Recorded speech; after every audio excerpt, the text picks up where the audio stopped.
Assalamualaikum warahmatullahi wabarakatuh.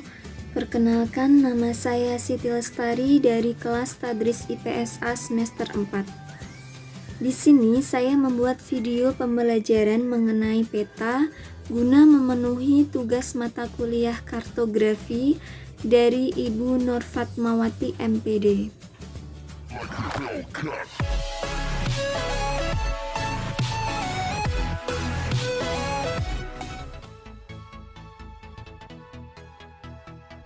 Kali ini saya akan membahas mengenai 1. Definisi peta, 2.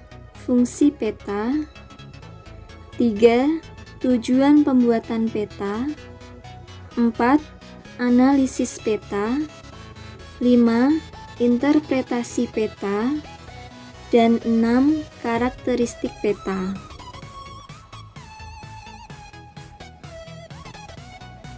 Yang pertama, definisi peta. Menurut ECA atau International Cartography Association, peta adalah gambaran konvensional yang dibuat dengan menggambarkan elemen yang ada di permukaan bumi dan gejala yang ada hubungannya dengan elemen tersebut. Sedangkan menurut Erwin Rais, peta adalah suatu gambaran konvensional dari permukaan bumi, seperti kenampakannya oleh kita tegak lurus dari atas dan ditambah huruf-huruf, angka-angka sebagai informasi.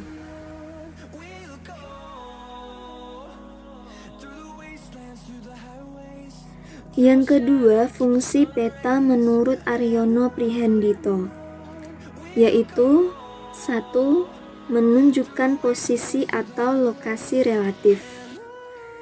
Maksudnya adalah letak suatu tempat dalam hubungannya dengan tempat lain di permukaan bumi. Kedua, memperlihatkan ukuran, yaitu dari peta dapat diukur luas daerah dan jarak-jarak di alas permukaan bumi.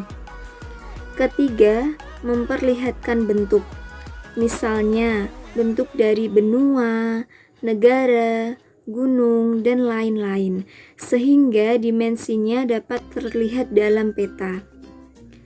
Yang keempat, mengumpulkan dan menyeleksi data-data dari suatu daerah dan menyajikannya dalam suatu peta. Dalam hal ini dipakai simbol-simbol sebagai wakil dari data-data tersebut, di mana kartografer menganggap simbol tersebut dapat dimengerti pengguna peta.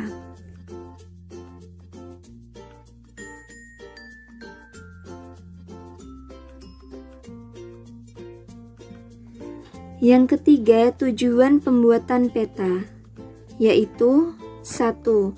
Untuk komunikasi informasi ruang, 2.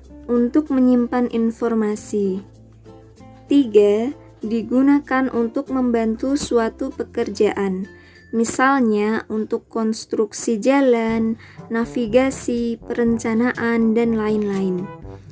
4. Digunakan untuk membantu dalam suatu desain, misalnya desain jalan dan sebagainya. 5. Untuk analisa data spasial, misalnya perhitungan volume dan sebagainya.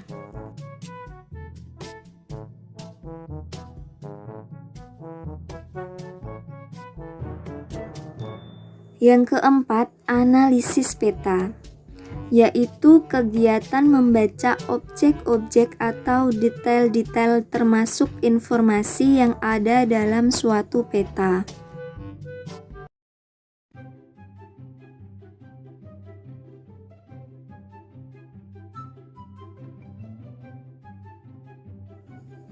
Contoh analisis peta yaitu 1. Menghitung jumlah sungai, 2. Mengukur panjang dan lebar sungai, 3.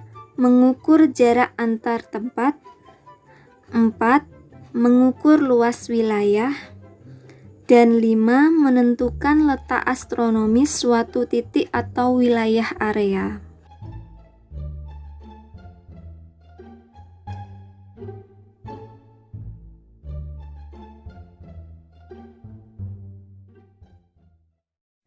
Yang kelima, interpretasi peta merupakan kegiatan menentukan atau membaca fenomena-fenomena yang ada berdasarkan aspek-aspek yang tercakup dalam suatu peta.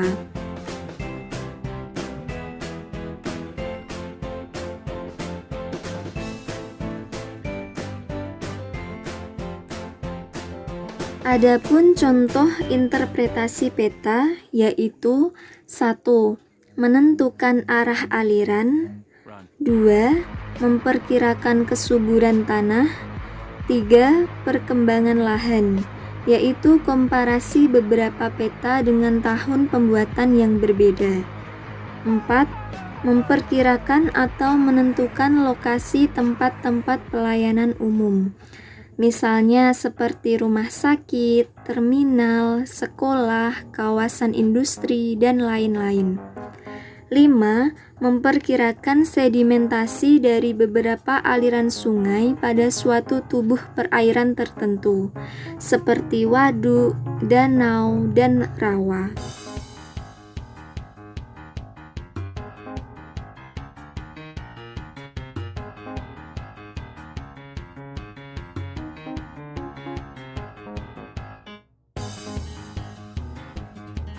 Yang keenam, karakteristik peta meliputi 1.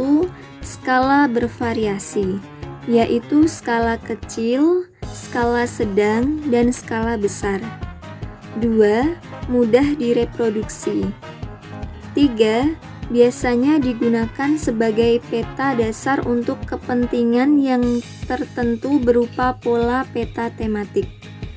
4. Menggambarkan daerah atau wilayah tertentu yang relatif sempit. 5.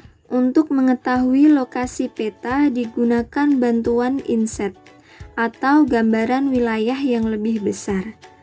6. Untuk perencanaan yang detail harus menggunakan peta berskala besar.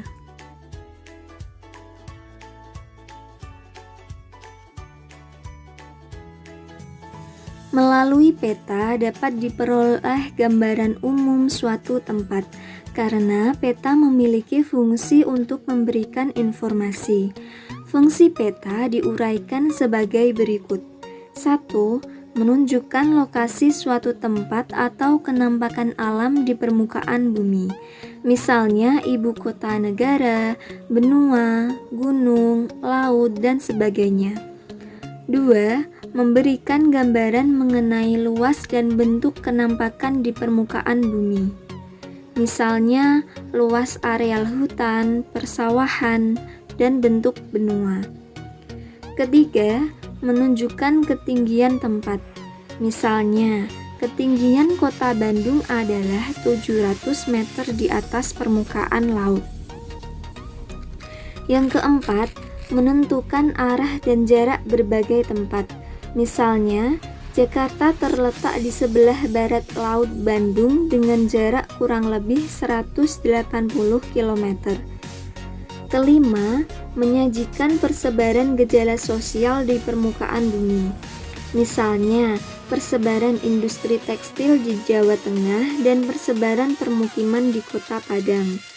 Keenam, untuk perencanaan wilayah, yaitu memberikan informasi pokok dari aspek keruangan tentang karakter suatu wilayah sebagai alat menganalisis untuk mendapatkan suatu kesimpulan, sebagai alat menjelaskan penemuan penelitian dan menjelaskan rencana yang diajukan. Terakhir yaitu untuk kegiatan penelitian, sebagai alat bantu untuk melakukan survei, menemukan data, dan laporan penelitian.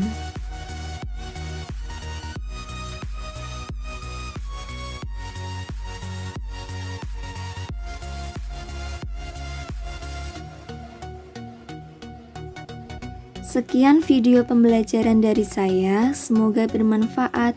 Jangan lupa subscribe, like, dan komen ya. Wassalamualaikum warahmatullahi wabarakatuh.